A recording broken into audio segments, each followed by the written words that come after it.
آج کی کہانی ایک ایسے نوجوان لڑکے کی ہے جس نے اپنے معذور بھائی کو برسوں تنگ کیا اور آج اس کو اپنے آپ سے نفرت ہو گئی ہے اور وہ اس کا مستحق سمجھتا ہے۔ اور اس کا حل کیا ہے یہ دیکھتے ہیں، آگے سٹوری میں سنتے ہیں۔ کہتے ہیں معذوری ایک صرف سوچ کا نام ہے۔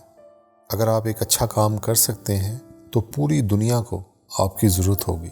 لڑکا کہتا ہے کہ میں جانتا ہوں کہ آپ کو یہ سٹوری پڑھ کر مجھ سے بہت نفرت ہو جائے گی اور میں اس کا مستحق ہوں اور میں کسی معافی کی تلاش میں نہیں ہوں۔ میں جانتا ہوں کہ میں ایک چلتی پھرتی لاش بن چکا ہوں اور مجھے اس سے نکلنا ہے۔ کہتا ہے کہ میرا ایک بھائی ہے جو مجھ سے 2 سال بڑا ہے۔ پیدائش کے بعد کچھ عرصے کے بعد اسے پولیو ہو گیا اور وہ بستر سے لگ گیا۔ نہ اس کے ہاتھ ہل سکتے تھے اور نہ پاؤں، اور وہ اپنی ویل چیئر ہی یوز کرتا تھا جو میں چلاتا تھا۔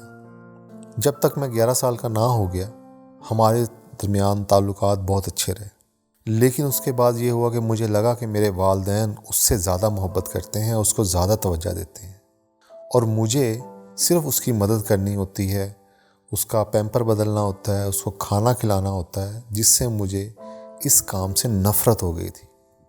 مجھے لگتا تھا کہ وہ والدین کے لیے ایک آزمائش ہے اور اس نے سب کی زندگی اجیرن کی ہوئی تھی، لیکن اب مجھے یہ احساس ہوتا ہے کہ مجھے خود سے فیصلہ کرنے کا کوئی حق نہیں، اور مجھے یہ کبھی نہیں سمجھ آئے گی کہ معذور بندے کی زندگی کتنی مشکل ہوتی ہے۔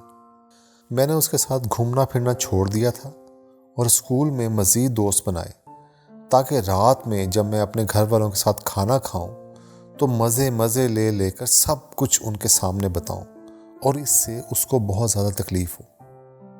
اور میں نے اس سے بات چیت کرنا بھی بند کر دی تاکہ وہ میری موجودگی کو تسلیم کرے اور اس کے بعد میری توجہ حاصل کرنے کے لیے آنسو بہائے اور میری منتیں ترلے کرے۔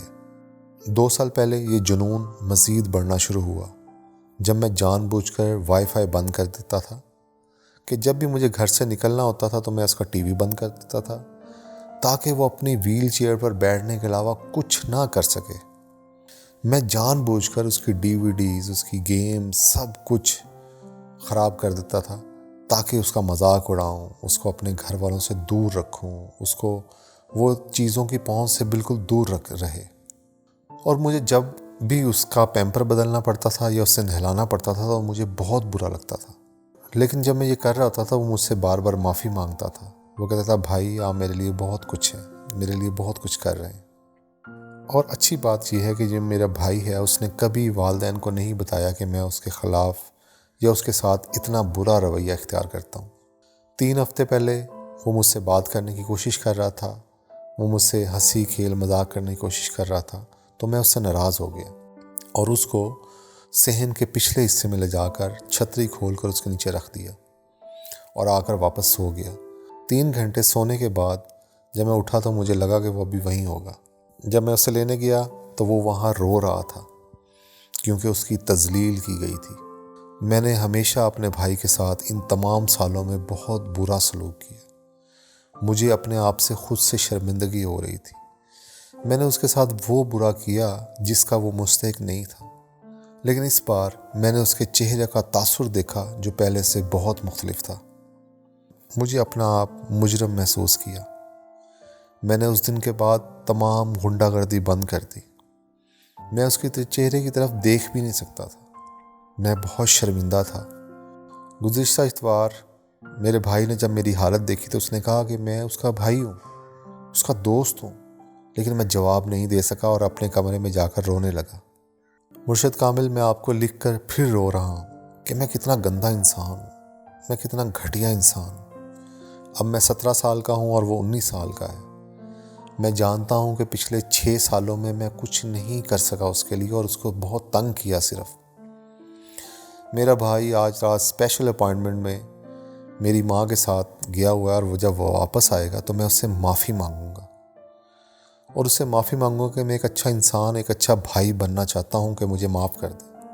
ایک بات میں اور بتانا چاہتا ہوں کہ میں کوئی نفسیاتی مریض نہیں ہوں، میں ایک صحت مند لڑکا ہوں اور مجھے کوئی مسئلہ نہیں ہے، اور میں نے اپنے بھائی کے ساتھ ایسا کیا جس کا وہ مستحق نہیں تھا۔ میری شرمندگی مجھے مار ڈالے گی۔ مجھے مرشد کامل بتائیں کہ میں کیا کروں۔ ڈیئر احمد، بات یہ ہے کہ سب سے پہلے تو میں کہوں گا کہ جو ڈسیبل لوگ ہیں ان کے ساتھ ہم اکثر ایسا ہی رویہ اختیار کرتے ہیں.